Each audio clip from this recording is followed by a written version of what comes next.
इतिहास उठाकर देख लीजिए, जब भी भारत अपनी सांस्कृतिक शक्ति और आस्था के प्रतीकों को सम्मान देता है, तब तब पाकिस्तान को राजनीति और उसकी विदेश नीति अचानक बेचैनी से कांपने लगती है। राम मंदिर में प्रधानमंत्री नरेंद्र मोदी द्वारा धर्म ध्वजा स्थापना हो गई तो पूरा भारत, या यूं कहें कि विश्व के सनातनी गर्व से झूम उठे। लेकिन पाकिस्तान वही पुराना रटा रटाया आरोप पत्र लेकर एक बार फिर मंच पर खड़ा हो गया। ये वही पाकिस्तान है जो अपने देश में अल्पसंख्यकों की सुरक्षा तक नहीं कर सकता, लेकिन भारत के खिलाफ बयानबाजी करके अंतर्राष्ट्रीय मंच पर सहानुभूति बटोरने की नाकाम कोशिश जरूर करता रहा है। पाकिस्तान के विदेश मंत्रालय ने बयान दिया कि राम मंदिर में ध्वज फहराना भारत में धार्मिक अल्पसंख्यकों पर बढ़ते दबाव का प्रतीक है। अब यह कथन सुनते ही दुनिया के हर जिम्मेदार व्यक्ति के चेहरे पर व्यंग भरी मुस्कान आ जाती है, जैसा इस वक्त आप मेरे चेहरे पर देख रहे हैं। क्योंकि जो देश अपने यहां अल्पसंख्यक, खासतौर से हिंदू, सिख, अहमदिया, किसी भी अल्पसंख्यक समुदाय को सुरक्षित नहीं रख सकता, वो भारत को धार्मिक स्वतंत्रता पर भाषण देने की कोशिश कर रहा है। यह पाकिस्तान की वही पुरानी कूटनीति है, अपने घर की आग छिपाओ और दुनिया के सामने भारत को दोषी ठहराओ। पाकिस्तान ने कहा कि जिस जगह बाबरी मस्जिद थी वहीं मंदिर बनाया गया। हमारे लिए तो वो ढांचा था, विवादित ढांचा, लेकिन पाकिस्तान ये बताने से बच गया कि मंदिर निर्माण भारत की सर्वोच्च अदालत के फैसले के बाद हुआ, क्योंकि हम अपने देश के संविधान पर भरोसा रखते हैं। एक संवैधानिक प्रक्रिया के तहत अयोध्या में प्रभु श्री राम के मंदिर का जो सपना हुआ है वो साकार हुआ है। पाकिस्तान को यह भी याद रखना चाहिए कि भारत अपनी आस्था और न्यायपालिका के सम्मान में आगे बढ़ा है, जबकि पाकिस्तान में इमाम बारगाहें हैं और मस्जिदें हैं। कट्टरपंथ की भेंट चढ़ते हुए वहां पर हमने मंदिरों को देखा है। अपनी नाकामी छिपाने के लिए पाकिस्तान भारत पर आरोप लगाता है, क्योंकि उसे पता है कि दुनिया अब उसकी बातों पर विश्वास नहीं करती। पाकिस्तान ने यह भी कहा कि भारत में मुसलमान सहित अल्पसंख्यक खतरे में है, लेकिन सवाल यह है कि क्या पाकिस्तान को खुद पता है कि उसके अपने ही देश में अल्पसंख्यकों पर कैसे बर्बरता हो रही है। अमेरिका की रिपोर्ट यह बताती है कि 2025 की पहली छमाही में पाकिस्तान में अल्पसंख्यकों पर हमले, धमकियां और जबरन धर्म परिवर्तन की घटनाएं तेजी से बढ़ी हैं। सिंध और पंजाब में हिंदू लड़कियों के अपहरण और जबरन निकाह के मामले हर महीने सामने आते हैं, लेकिन पाकिस्तान की अदालतें, पुलिस और सरकार ऐसे मामलों को या तो दबा देती है या आरोपियों को सबूतों के अभाव के नाम पर छोड़ दिया जाता है। ताजा उदाहरण 2023 में जुलाई का है, जब एक चर्च के मामले में 10 आरोपी हाल ही में बरी किए गए। यह साबित करता है कि पाकिस्तान में न्याय सिर्फ कागज पर है। भारत पर आरोप लगाने से पहले पाकिस्तान को अपने घर की चौखट पर खड़े सच को देखना चाहिए। 22 जनवरी 2024 को राम मंदिर प्राण प्रतिष्ठा के समय भी पाकिस्तान ने यही आरोप लगाए थे। तब भी उसने कहा था कि मंदिर भारतीय लोकतंत्र के माथे पर कलंक है, लेकिन यह बयान सिर्फ भारत विरोधी नहीं था, बल्कि भारत की सांस्कृतिक शक्ति से डर का प्रतीक था। पाकिस्तान यह जानता है कि भारत जितना मजबूत सांस्कृतिक रूप से होता जा रहा है, उतना ही पाकिस्तान का नैरेटिव युद्ध कमजोर होता जा रहा है। राम मंदिर में ध्वजारोहण सिर्फ एक धार्मिक घटना नहीं है, बल्कि भारत की सभ्यता और परंपरा का उत्सव है। भारत की संप्रभुता और उसकी सार्वभौमिकता का प्रतीक है। दुनिया के कई देश, विशेषकर इजराइल के अधिकारी इसे एक ऐतिहासिक पल मान रहे हैं। इजराइल के राजदूत रुवेन अजार ने राम मंदिर धर्म ध्वजा स्थापना पर शुभकामनाएं देकर दुनिया को बताया कि भारत की सांस्कृतिक धरोहर अब वैश्विक सम्मान का हिस्सा है। जब दुनिया भारत की संस्कृति को सम्मान देती है तो पाकिस्तान ये सब सह नहीं पाता और फिर वही पुराना आरोपों का पुलिंदा लेकर कूटनीति के मंच पर आकर खड़ा हो जाता है, लेकिन ये उसके डर को बताता है। भारत आज अंतर्राष्ट्रीय स्तर पर उभरती हुई शक्ति बन चुका है। खेल, तकनीक, रक्षा, अर्थव्यवस्था, हर क्षेत्र में भारत हर रोज नए रिकॉर्ड बना रहा है। पाकिस्तान की हालत क्या है? पाकिस्तान इस समय आर्थिक संकट से जूझ रहा है। राजनीतिक अस्थिरता वहां की आदत में शुमार हो चुकी है और आंतरिक हिंसा की तस्वीरें लगातार आ रही हैं। और ऐसे में भारत की प्रगति और सांस्कृतिक आत्मविश्वास उसे असहज करते हैं और इसीलिए वो हर उस मौके पर भारत पर उंगली उठाता है जब भारत दुनिया के सामने अपनी पुरातन पहचान और वर्तमान शक्ति का प्रदर्शन करता है। लेकिन सच्चाई साफ है, भारत अपने नागरिकों की सुरक्षा, उनकी धार्मिक स्वतंत्रता और संविधान के मूल्यों के साथ आगे बढ़ रहा है। पाकिस्तान आरोप लगाता रहे, अंतर्राष्ट्रीय समुदाय समझ चुका है कि यह वही देश है जिसने अल्पसंख्यकों का भविष्य कभी सुरक्षित ही नहीं रखा। राम मंदिर पर पाकिस्तान का विरोध उसकी पुरानी आदत और राजनीतिक मजबूरी भी है, क्योंकि उसे तो अपने ही देश के लोगों के बीच में फेस सेविंग भी करनी है।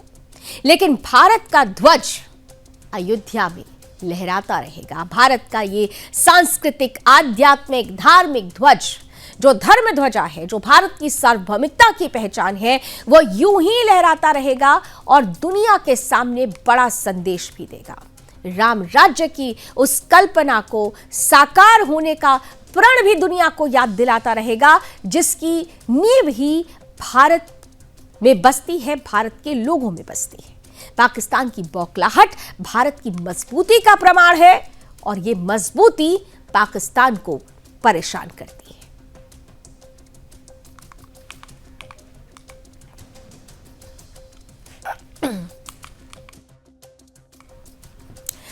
और आइए अब आगे बढ़ते हैं। बात मजबूती की हो रही है तो अब हमें थोड़ा सा उन खबरों की तरफ भी चलना चाहिए, उन घटनाओं की तरफ भी चलना चाहिए जो सीधे तौर पर अल्टीमेटम दे रही है कि सिस्टम को अगर मजबूत नहीं करेंगे तो सिस्टम किस तरीके से समाज के लिए घातक साबित होगा। उसका एक उदाहरण हरियाणा से सामने आया। हरियाणा में खेलों को बढ़ावा देने की बात हमेशा से होती रही और हरियाणा ने बड़े बड़े खिलाड़ियों को दिया है, नामचीन खिलाड़ियों को देश के सामने रखा है, जिन्होंने दुनिया भर में देश का नाम गौरवान्वित किया है। लेकिन हाल ही के दिनों में सामने आई दो दर्दनाक घटनाओं ने सिस्टम की लापरवाही और जिम्मेदारी पर बड़ा सवाल खड़ा किया है। रोहतक और बहादुरगढ़, इन दोनों ही जगहों में बास्केटबॉल पोल गिरने से दो होनहार नेशनल खिलाड़ी, राष्ट्रीय खिलाड़ी अपनी जान गंवा बैठे। इन दोनों हादसों ने यह साफ कर दिया कि खेल सुविधाओं की देखरेख और मेंटेनेंस में भारी चूक हो रही है। रोहतक के लाखन माजरा गांव में गुरुवार सुबह लगभग 10 बजे खेल ग्राउंड में बड़ा हादसा हुआ। यहां 16 वर्षीय हार्दिक बास्केटबॉल कोर्ट में अकेले प्रैक्टिस कर रहा था। वो एक उभरता हुआ खिलाड़ी था और कई नेशनल प्रतियोगिताओं में मेडल जीतकर राज्य का नाम रोशन भी कर चुका था। सीसीटीवी फुटेज में दिखा कि जब हार्दिक दौड़कर पोल पर लटका तो लोहे का भारी पोल अचानक टूटकर सीधे उसकी छाती पर गिर गया। बताया जा रहा है कि इस पोल का वजन करीब 750 किलोग्राम था। पहले प्रयास में पोल नहीं टूटा था, लेकिन दूसरी बार लटकते ही पूरा ढांचा उस 16 वर्षीय बच्चे पर गिर गया। पास में मौजूद खिलाड़ियों ने उसे तुरंत बाहर निकाला। पीजीआईएमएस रोहतक ले जाया गया उस बच्चे को, जहां डॉक्टरों ने इस होनहार खिलाड़ी को मृत घोषित कर दिया। हार्दिक 10वीं का छात्र था और उसका सपना था कि वो राष्ट्रीय स्तर पर हरियाणा का नाम रोशन करेगा और फिर अंतर्राष्ट्रीय स्तर पर भारत का नाम रोशन करेगा। लेकिन उसके सपने कैसे टूटे, ये सबके सामने है। खराब मेंटेनेंस, कमजोर संरचना ने उसकी जान ले ली। हार्दिक ने कम उम्र में कई उपलब्धियां हासिल की थी। कांगड़ा में 47वीं सब जूनियर नेशनल बास्केटबॉल प्रतियोगिता में उसने सिल्वर, इसके अलावा भाग्यनगर में, जिसे आप लोग हैदराबाद कहते हैं, वहां पर 49वीं सब जूनियर नेशनल प्रतियोगिता में ब्रॉन्ज मेडल, पुडुचेरी में 39वीं यूथ नेशनल प्रतियोगिता में ब्रॉन्ज मेडल। तमाम जगहों पर जब भी उसने अपने खेल का प्रदर्शन किया, उसने अपने राज्य का नाम रोशन किया था। लेकिन उसकी अचानक मौत से परिवार और गांव में गहरा शोक है। सभी का यही कहना है कि यह हादसा नहीं, बल्कि खिलाड़ियों के प्रति सिस्टम की लापरवाही का नतीजा है। स्थानीय लोगों का आरोप है कि यह सिर्फ एक हादसा नहीं है, बल्कि लापरवाही और करप्शन की वजह से हुई मौत है। जानकारी के अनुसार जिस बास्केटबॉल कोर्ट पर हादसा हुआ वो पंचायत की जमीन पर बना था और इसी पंचायत के लिए तत्कालीन सांसद दीपेंद्र हुड्डा ने सांसद निधि से 11 लाख रुपए मंजूर किए थे। दावा है कि खेल विभाग के अधिकारियों ने मेंटेनेंस का काम टेंडर प्रक्रिया में उलझा कर रखा, समय पर मरम्मत नहीं की गई, पोल की स्थिति खराब होने के बावजूद उसे ठीक नहीं कराया गया। लोगों का कहना है कि यदि मेंटेनेंस समय पर हो जाता तो आज हार्दिक जिंदा होता। मामला गंभीर होने के बाद हरियाणा के खेल राज्य मंत्री गौरव गौतम ने जिले के खेल अधिकारी को सस्पेंड कर दिया है।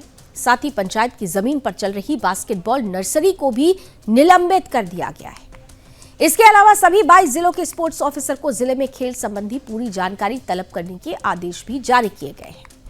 रोहतक में हादसा होने के कुछ ही दिनों पहले ही बहादुरगढ़ के होशियार सिंह खेल स्टेडियम में भी कुछ ऐसा ही हुआ था। यहां पर 15 वर्षीय अमन प्रैक्टिस करने गया था। शाम करीब 3:30 बजे जब वो बास्केटबॉल पोल के पास ट्रेनिंग कर रहा था, तभी अचानक पोल गिर गया और वो गंभीर रूप से घायल हो गया। उसे भी रोहतक पीजीआई में भर्ती कराया गया, लेकिन इलाज के दौरान ही उसकी मौत हो गई। दोनों ही घटनाएं लगभग एक जैसी हैं और ये दर्शाती हैं कि खेल ग्राउंड में लगे पोल बेहद खराब हालत में हैं। उनकी नियमित जांच नहीं होती थी। दो युवा खिलाड़ियों की मौत ने खेल विभाग की जिम्मेदारी पर गहरे सवाल खड़े किए हैं। इन घटनाओं का सीधा संबंध मेंटेनेंस और निगरानी की कमी से जुड़ा है। आखिर क्यों पोल को समय पर नहीं बदला गया? क्यों मजबूत संरचना का ध्यान नहीं रखा गया? क्यों पंचायत और विभागीय स्तर पर निरीक्षण नहीं हुआ? क्या खिलाड़ियों की सुरक्षा की कोई व्यवस्था नहीं? यही वजह है कि लोग इसे सिर्फ हादसा नहीं बल्कि अपराध मान रहे हैं। कई खिलाड़ियों और परिजनों का तो ये कहना है कि ये जानबूझकर की गई लापरवाही है। यदि किसी संरचना की हालत खराब हो जाए और उसके बारे में संरचना को खराब जानते हुए भी उसे ठीक नहीं किया जाता तो उससे किसी की भी मौत हो जाती है। तो इसे महज हादसा नहीं कहा जा सकता। इसलिए स्थानीय लोग मांग कर रहे हैं कि अधिकारियों पर हत्या का मुकदमा दर्ज किया जाए ताकि भविष्य में किसी परिवार को ऐसी पीड़ा न झेलनी पड़े। हरियाणा खेलों का मजबूत राज्य है और यहां से कई अंतर्राष्ट्रीय खिलाड़ी निकले हैं।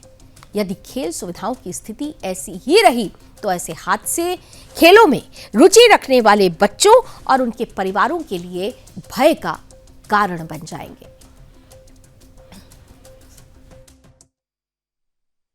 अप्रूवल ऐसे है कि 2023 में ग्रांट आई थी इनके उसकी रिपेयर की, तो इनकी रिप्रेजेंटेशन भी भेजा, ये कोच भी हैं उसके, तो उन्होंने कहते रहे कि अभी कराएंगे, लेकिन इसकी डेथ होनी चाहिए और कुछ नहीं, ऐसे गिरा है। आपने शायद इसका वो देखा होगा, तो कोई चांस ही नहीं मिला।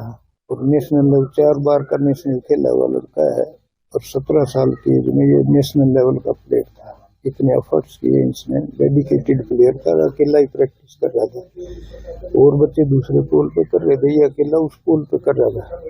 और एक बार रिंग के पास गया, रिंग नहीं मिला इसको, दूसरी बार जब किया तो इसने जो ही रिंग पकड़ा पोल उसके ऊपर। अच्छा, हार्दिक ने कभी आपको इसके बारे में बताया कि वहाँ पोल खराब है? नहीं, किसी ने भी नहीं, दिक्कत है? नहीं, किसी ने भी नहीं बताया। हार्दिक ने तो क्या, और किसी ने भी नहीं बताया कि इसके ये ऐसे ये जर्जर हालात में है, क्योंकि वो जो ग्राउंड लेवल था ना उसके थोड़ा सा सेंटीमीटर कुछ नीचे था जो दिखाई नहीं दे रहा था। पेंट पे किया हुआ था तो पेंट के अंदर से जंग दिखाई नहीं दिया। ऐसे ही बता रहे हैं दीपेंद्र हुड्डा ने अपने कोच से हाँ 12 लाख रुपए दिए थे, वो आगे थे इनके पास ही, लेकिन वीडियो ने और इनकी कोई खास ऑफिशियल ने इस पे ध्यान नहीं दिया। रिप्रेजेंटेशन भी दी खिलाड़ियों ने।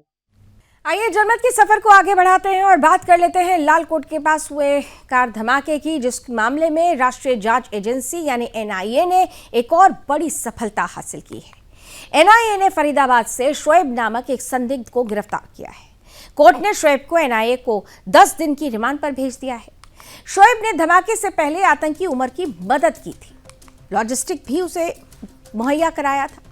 लालकोट के पास हुए कार धमाके मामले में राष्ट्रीय जांच एजेंसी ने एक बड़ी सफलता हासिल की।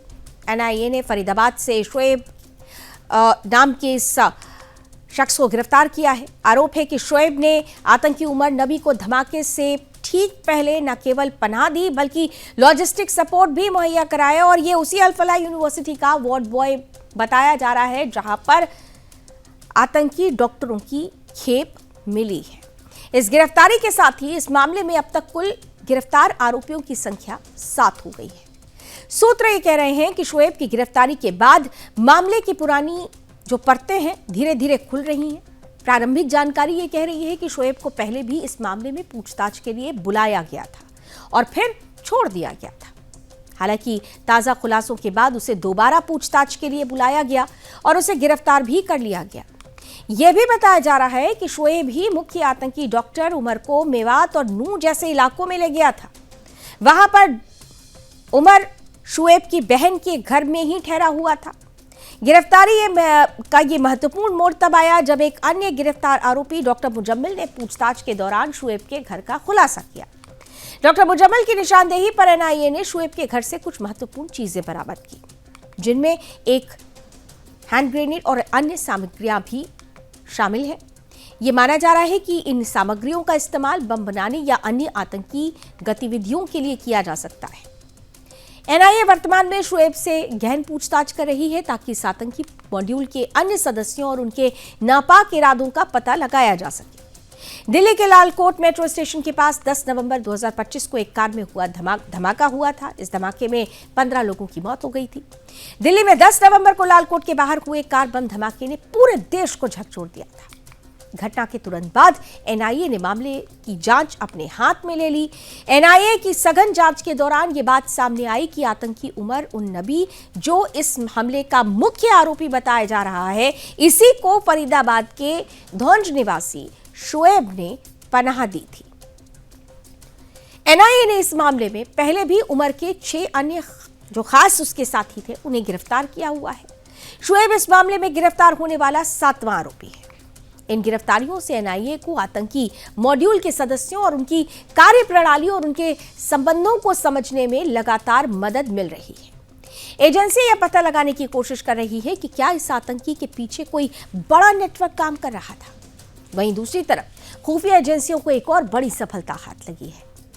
आदिल का व्हाट्सएप चैट, जिसे रिकवर कर लिया गया है और अब यह पता चल सकता है कि आखिर आदिल किससे बात किया करता था, उसको ट्रेस किया जा रहा है। और ये कहा जा रहा है कि जैसे ही ये ट्रेस कर लिया जाएगा कि आदिल किन किन के कांटेक्ट में था, एक बहुत बड़े नेक्सस का पर्दाफाश होगा। इस पूरे आतंकी वारदात के पीछे जिन जिन चेहरों ने इस पूरे आतंकी वारदात की स्क्रिप्ट लिखी थी, उनका पटाक्षेप कहा जा रहा है कि इस व्हाट्सएप चैट से बहुत जल्दी सामने आ जाएगा।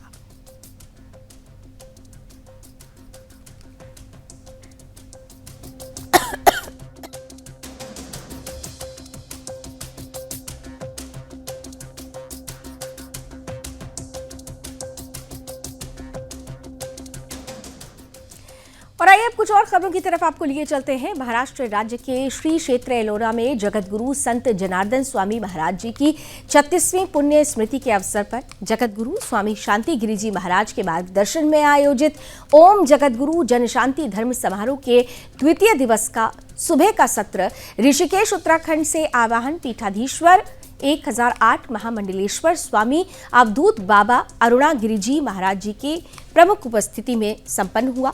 वहीं दूसरे सत्र में भी वृंदावन से स्वामी हंसानंद गिरिजी महाराज, क्रांतिकारी चंद्रशेखर आजाद जी के तीसरी वंशज अमित आजाद जी की प्रमुख उपस्थिति रही। इस अवसर पर आवाहन पीठाधीश्वर महामंडलेश्वर स्वामी अरुणा गिरिजी महाराज, जिन्हें सभी भक्तों को देशभक्ति को लेकर जिन्होंने और पर्यावरण को लेकर और साथ ही जगत गुरु स्वामी शांति गिरी जी महाराज के इस धर्म कार्य, गुरुकुल परंपरा, गो सेवा, पर्यावरण को लेकर और उनकी हिंदू राष्ट्र की ओर और कैलाश मानसरोवर को लेकर किए गए सिद्ध संकल्पों की बड़ी प्रशंसा की। कहा कि सभी भक्तों को इन्हें आदर्श मानना चाहिए, मार्गदर्शन लेना चाहिए और उन्होंने सुदर्शन न्यूज से भी इस कड़ी में विशेष बातचीत की है। क्या कुछ उन्होंने कहा, आइए आप भी सुनिए।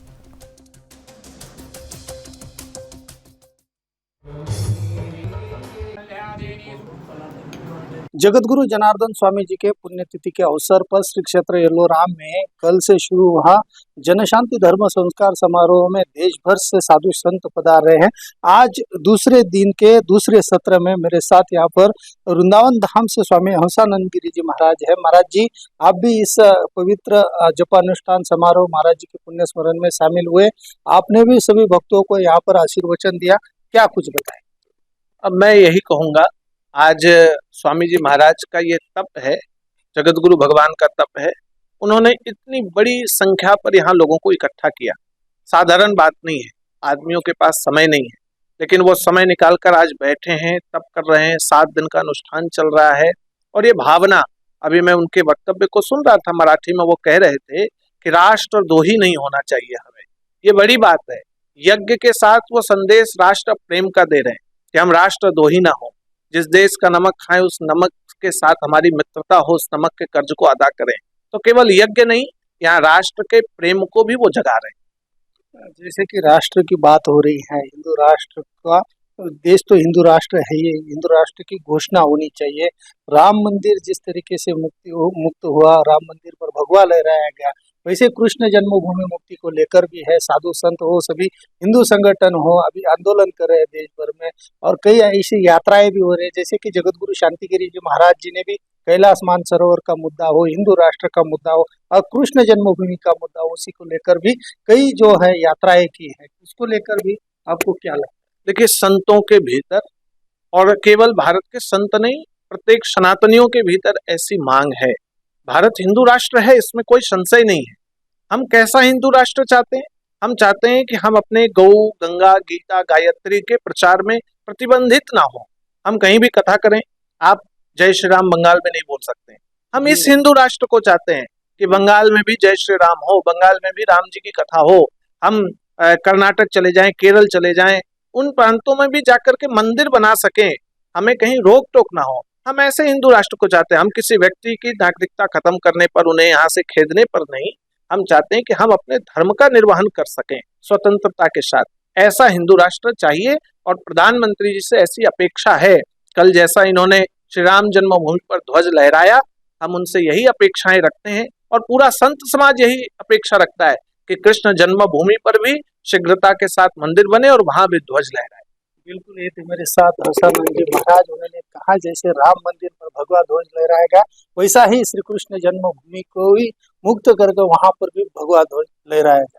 कैमरा पर्सन विकास के साथ दीपक चौहान, सुदर्शन न्यूज, एलोरा, महाराष्ट्र। निष्काम कर्मयोगी जगतगुरु जनार्दन स्वामी मोहनगिरी जी महाराज जी के पुण्य स्मरण का आज दूसरा दिन है। श्री क्षेत्र एलोरा में ये प्रोग्राम संपन्न हो रहे। इस प्रोग्राम में स्वामी महामंडलेश्वर आह्वान पीठाधीश्वर अरुण गिरी जी महाराज जी हैं। महाराज जी, क्या बताएंगे? आज आप इस एलोरा की पावन भूमि में पधारे हैं और जनार्दन स्वामी जी के पुण्य स्मरण में शामिल हुए। आपके हाथों से यहाँ पर भगवान पांडुरंग जो से वैष्णव का जो मेला यहाँ पर लगता है, उनका भी प्रतिमा का यहाँ पर आपके हाथों से जो है विमोचन हुआ, क्या बताएंगे? देखिए, बड़ी पवित्र भूमि है। 2013 में मैं यहाँ पे आया था और जगत गुरु स्वामी शांतिनंद गिरी जी महाराज हमारे अच्छे मित्र भी हैं, तो मैंने उनके साथ यहाँ एक संकल्प किया था। तो वह संकल्प इसी स्थान से पूर्ण हुआ। इतना पवित्र ये स्थल है। और फिर मैं जब यहाँ इस कार्यक्रम इस बार आया हूँ और 751 कुंडी यहाँ पर महायज्ञ किया जा रहा है। भारत कैसे विश्व गुरु बने और हमारे देश के प्रधानमंत्री नरेंद्र मोदी जी का स्वास्थ्य ठीक रहे और पूरे कैबिनेट के स्वास्थ्य सही रहे, और वो संकल्प के तहत और पर्यावरण की शुद्धि के तहत यहाँ पर यज्ञ किया जा रहा है। अब में इस स्थल का बड़ा विकास हुआ है 2013 के बाद। लेकिन बड़ी अत्यंत खुशी एक बात की हुई है, विकास के साथ साथ हमारे जगत गुरु जी महाराज पूरा पर्यावरण पर भी यहाँ ध्यान दिए हैं। वृक्ष को कटने नहीं दिए, बल्कि और वृक्ष लगा रहे हैं। तो सब व्यक्ति को ऐसा यहाँ का देख करके विकास होना जरूरी है और वृक्ष काटना जरूरी नहीं है। तो इस पावन भूमि पर धाम पे आवें। जनार्दन स्वामी जगतगुरु जी का जो स्थल है, यहाँ पर लोग देखें किस रूप से गुरुकुल बनाया जा रहा है, सुंदर। और गुरुकुल तो मैंने पहली बार ऐसा अद्भुत देखा हूँ कि एक कमरे में सिर्फ एक ही विद्यार्थी ध्यान करेगा, पाठन करेगा, रहेगा। ये ऐसा पहला गुरुकुल की व्यवस्था मैंने देखा हूँ। तो महाराज जी को भगवान बहुत शक्ति और बल दे, महादेव कृपा उनकी पूरी करे, यज्ञ नारायण भगवान। और बाकी तो महाराष्ट्र की भूमि वीरों की, संतों की भूमि है, और हमेशा एक महापुरुष यहाँ पर हमेशा ही जन्म लिए। तो जगत गुरु शांति गुरु जी महाराज भी बड़ा महापुरुष है और बड़े मेरे अच्छे मित्र हैं। आज दोनों ने एक संकल्प और लिया है कि भारत को विश्व गुरु कैसे बनाना है।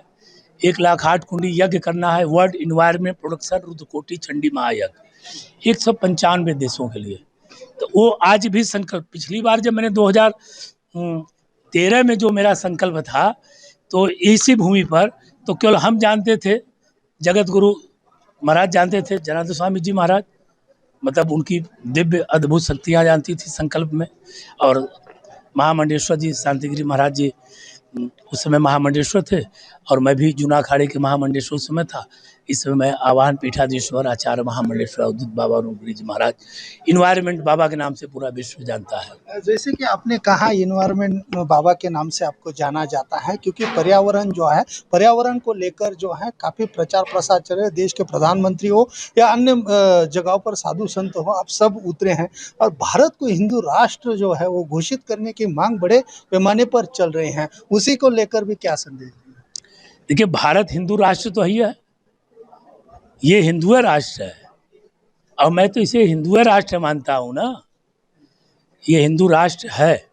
अब रही नाम शब्दों में, अब लोगों में तो हम तो हिंदू राष्ट्र मान के हैं, हमारा राष्ट्र है।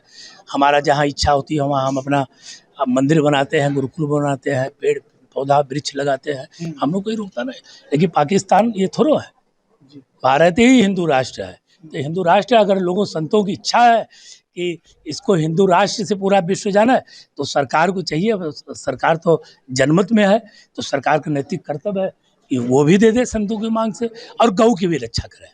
जी बिल्कुल। गौ, गंगा, पर्यावरण, साथ साथ ये भी, गौ को भी बचाना बहुत जरूरी। गौ हमारी माता है, तो इसको राष्ट्र माता बनाया जाए सरकार।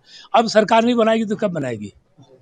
और इस समय सरकार सक्षम है बनाने में। ठीक, ये हिंदू राष्ट्र है, और हम लोग हिंदू राष्ट्र में हैं, सब भजन करते हैं और आनंद लेते हैं। भगवान की कृपा है। बहुत बहुत साधुवाद, धन्यवाद। बिल्कुल, ये थे मेरे साथ आवाहन पीठाधीश्वर स्वामी अरुण गिरी जी महाराज। उन्होंने पर्यावरण को लेकर और हिंदू राष्ट्र को लेकर जो कहा, बहुत ही प्रशंसनीय।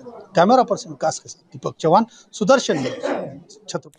और आइए बात करते हैं वाटर वुमेन शिप्रा पाठक की, एक स्त्री जिसने न सिर्फ नर्मदा को देखा बल्कि उसे जी लिया। नर्मदा का एक स्पर्श और उनका जीवन ही बदल गया। जल की पुकार प्रकृति की आवाज बनकर वो हर कदम पर उसे बचाने के लिए खड़ी रही।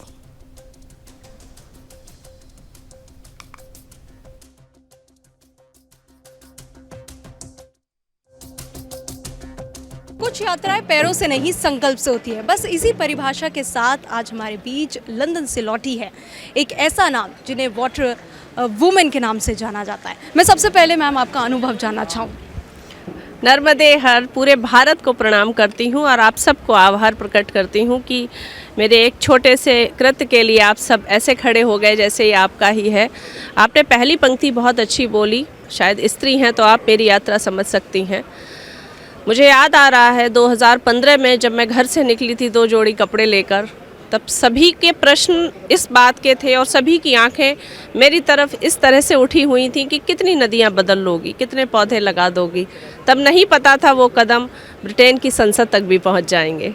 सो मैं नर्मदा जी का प्रणाम करती हूँ। उनकी कृपा है कि कार्य बहुत लोग करते हैं पर उस कार्य को एक धरातल भी मिल जाए और आप जैसे सब अच्छे लोग उस कार्य को अप्रिशिएट करने को भी मिले, ये ईश्वर की कृपा होती है। एक सनातन का जो है पताका आपने फहरा दिया है, देश भर में ही नहीं विश्व भर में आपके नाम की गूंज उठ रही है।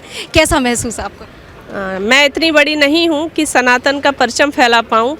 हमारे ऋषि मुनि पूर्वजों ने जो सनातन का परचम फहरा दिया था, मैं सिर्फ उस डंडे को संभाल के रखना चाहती हूँ कि उसको कोई झुका ना पाए, उसको कोई गिरा ना पाए।